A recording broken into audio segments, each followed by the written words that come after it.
जय हिंद। जितने भी क्राइम होते हैं वो दो तरह के क्राइम होते हैं।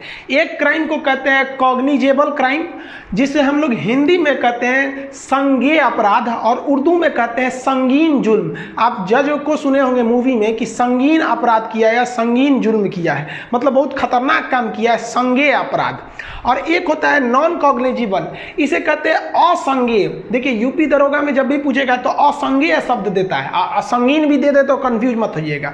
तो ये हो गया खतरनाक क्राइम और ये हो गया उतना खतरनाक क्राइम नहीं है। जैसे मान लीजिए कि आपका मोबाइल गायब हो गया, अब आप उस मोबाइल में आपका सिम कार्ड थी, उससे मिसयूज हो सकता था, या कुछ ऐसे डॉक्यूमेंट्स गायब हो गए जिसका आपको कुछ खास जरूरत भी नहीं है, मिल जाए तो अच्छा है, लेकिन ऐसा नहीं कि नहीं मिलेगा तो बहुत बड़ा लॉस हो जाएगा, लेकिन हाँ मिसयूज का खतरा ज़्यादा होता है। तो इस तरह के कुछ मामूली मैटर होते हैं। जैसे मान लीजिए आप किसी मकान में रहते हैं, मकान मालिक एक तमाचा मार के भगा दिया, बाद में कॉम्प्रोमाइज हो सकता है, तो ये असंगीन मामला है। बहुत कभी आदमी आवेश में आके तू मैं हो जाता है, कभी हम बोल दिए कभी आप बोल दिए, तो ये असंगीन होता है। तो ऐसे मामले को हम नॉन कॉग्निजेबल कहते हैं, और जो इसकी रिपोर्ट लिखाई जाती है उसे कहते हैं नॉन कॉग्निजेबल रिपोर्ट, जिसको हम लोग शॉर्टकट में NCR कहते हैं। समझ में आ गया? इसको कहीं कहीं शॉर्टकट में लोग सनहा शायद बोलते हैं, बिहार में लोग इसको सनहा बोल देते हैं, कहीं कहीं होता है ये NCR होता है। इसका क्या नियम है कि ये इस मामले में पुलिस उतनी गंभीरता से जांच नहीं करती है। 90 दिन के अंदर ये पुलिस अपने सीनियर अधिकारी मजिस्ट्रेट को कहती है कि ये मामला नॉर्मल था, इसको छोड़ देते हैं। हाँ, रिकॉर्ड में इसका यूज रख देते हैं कि नहीं, जो ये बंदा कह रहा है कि इसकी मोबाइल गायब हुई है, डॉक्यूमेंट्स या कुछ भी गायब हुआ है, अगर उससे कुछ मिसयूज होता है तो ये NCR लिखने की डेट से पहले कोई मिसयूज होता है तो भाई साहब यही जिम्मेदार है। मान लीजिए मेरा मोबाइल 10 तारीख को गायब हुआ और 8 तारीख को उससे किसी को धमकी दे दी गई, तो भाई हम ही ना जिम्मेदार है। 10 हम तो रिपोर्ट लिखवा रहे हैं कि 10 को गायब हुआ है, तो ये भी जरूरी होता है। आप इसको हल्के में नहीं लीजिएगा, ये भी काम होता है। लेकिन जो कॉग्निजेबल अपराध होते हैं, जैसे मर्डर हो गया, रेप, किसी को जला के मार दिए, धमकी दे दिए, तो आप देख लेंगे, तो भाई सब छोटा मोटा अपराध नहीं ना है, अब बहुत बड़ा चीज हो जाते हैं ये सब चीजें। अब डकैती करके किसी का डॉक्यूमेंट चोरी कर लीजिए तो गायब थोड़ी है कि जो आप उसको नॉन कॉग्निजेबल में लेंगे, डकैती है वहां पर। तो जो बड़े मुकदमे होते हैं, बड़े क्राइम होते हैं, उन्हें हम कॉग्निजेबल कहेंगे। इसके लिए जो लिखा जाता है फर्स्ट इंफॉर्मेशन रिपोर्ट, FIR लिखा जाता है। अब जो CRPC की धारा 154 है, इसमें कहा गया है कि हर हाल में पुलिस को FIR लिखना ही है कॉग्निजेबल यानी संगीन अपराध के मामले में। भले वो अपराध जो व्यक्ति आया है, जो प्रार्थनी आया है, जो बताने आया है, वो आपके थाना क्षेत्र में है या नहीं है, हर हाल में FIR लिखना है। अब FIR जब लिखी जाती है तो ऐसा थोड़ी है कि आप पहला व्यक्ति हैं जिस पर FIR लिखा जाता है। एक सीरियल नंबर होता है FIR का, जिसे FIR नंबर कहा जाता है। वो आराम से देता है। जैसे मान लीजिए FIR नंबर हो गया 664/2020, तो मतलब 2020 में आपका 664वां नंबर मुकदमा था उस थाना में।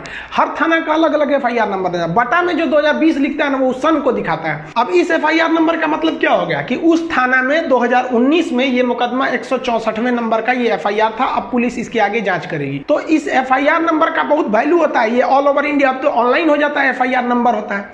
लेकिन एक होता है जीरो FIR। जीरो FIR मतलब उस FIR का कोई नंबर नहीं दिया जाता है।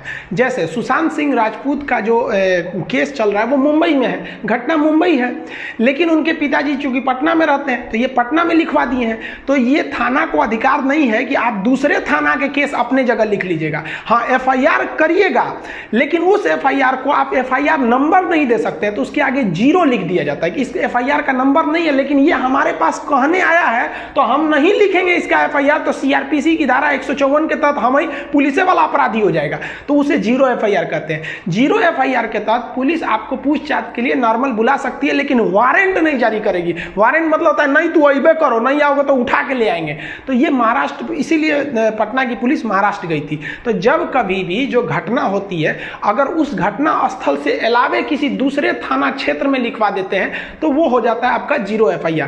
थाना क्षेत्र 10-15 किलोमीटर पे तो थाना बदल जाता है, इसमें उधर गए तो भी हो जाता है। ऐसी बहुत बार होता है कि जो आदमी क्रिमिनल होता है उसका उस थाना में वर्चस्व वर्चस्व होता है वो लोग लिखते ही नहीं है। एग्जाम्पल के तौर पर आसाराम बापू का जो घटना था बहुत पुराना, वो राजस्थान का मैटर था, लेकिन वो लड़की जब थाने में गई थी तो थाने वाला FIR ही नहीं लिखा, क्योंकि वो बहुत, आसाराम बापू करोड़ों के आदमी थे वो। तब वो लड़की मजबूर होकर अपने पिता के साथ दिल्ली आई, क्योंकि भाई आपका पहुंच राजस्थान में है, दिल्ली पुलिस को क्या मतलब है, दिल्ली पुलिस किसी की पैरवी थोड़ी सुनेगी, भाई हमको थोड़े ना जांच करना, 0 FIR लिखो फिर भेज दो वहां पर। 0 FIR लिखी, उसके बाद कोर्ट में चला गया मैटर, उसके आसाराम बापू कहाँ चले गए आपको भी पता है वहां पर। तो FIR जब लिख दिया जाता है तब पुलिस इन्वेस्टिगेशन करती है, ये इसकी वैल्यू ज़्यादा होती है और NCR की वैल्यू कम होती है। FIR के बाद पुलिस जो है इन्वेस्टिगेशन करके पता लगाती है कि नहीं ये सच में FIR सही है या गलत है, और अगर FIR सही है तो ये क्या काम किया था। जैसे मान लीजिए गोली चला दी आपके ऊपर तो हत्या की कोशिश किया, तब पुलिस बाकायदा एक चार्जशीट बनाती है जिस पर आपका आरोप पत्र, चार्जशीट को हिंदी में कहता है आरोप पत्र, कि आप पर ये आरोप लगा है, वो बता देगी फला आदमी ने ये था, इस पर इतनी धाराएं लगाई जाएंगी। और जैसे चार्जशीट बन गया, IPC का काम खत्म, अब कोर्ट का काम शुरू। कोर्ट करेगी CRPC, क्रिमिनल प्रोसीजर कोड। यहीं तक जितनी पैरवी लगाना है पैरवी लगा लीजिए, चार्जशीट बनने से पहले दरोगा जी कुछ ले लीजिए, मामला निपटा दीजिए, तब तो ठीक है। और अगर उसने चार्जशीट फाइल कर दिया तो दूसरा चार्जशीट उसका कॉपी रहता है, ऐसा नहीं कि आप चेंज कर सकते हैं, सीरियल नंबर होता है। सब मूवी में भले आप देखेंगे सिंघम में कि FIR क्यों फाड़ा, FIR फाड़ देना या निकाल देना, फिर वो एक अलग क्राइम बन जाता है। तो चार्जशीट बन गया तो अब आप जाइए, अब आपको जाना पड़ेगा मजिस्ट्रेट या फिर जज के पास, वहां आपका क्रिमिनल प्रोसीजर कोड के तहत आप पर मुकदमा चला जाएगा, आपको जमानत मिलेगा तो जेल से बाहर रहिए, नहीं तो जमानत नहीं लिए तो जब तक मुकदमा चलता रहेगा अंदर रहिए। नॉर्मल मैटर में जमानत दे दिया जाता है कि जाइए आप वकील उकील रखिए, लेकिन खतरनाक मैटर है तो जमानत नहीं दिया जाएगा। जानते हैं कि ससुरा छूट गया तो बवाल मचा देगा। अजमल का साहब को जमानत मिला था, आसाराम बापू को मिला था, नहीं मिला था।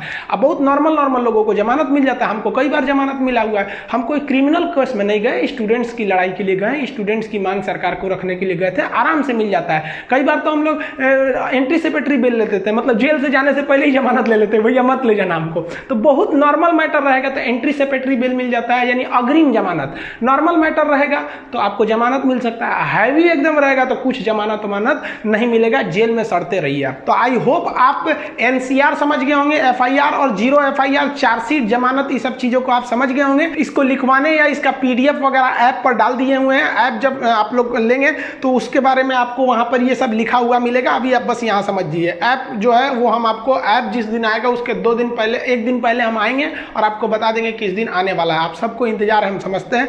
मिलेंगे नेक्स्ट वीडियो में, तब तक के लिए जय हिंद।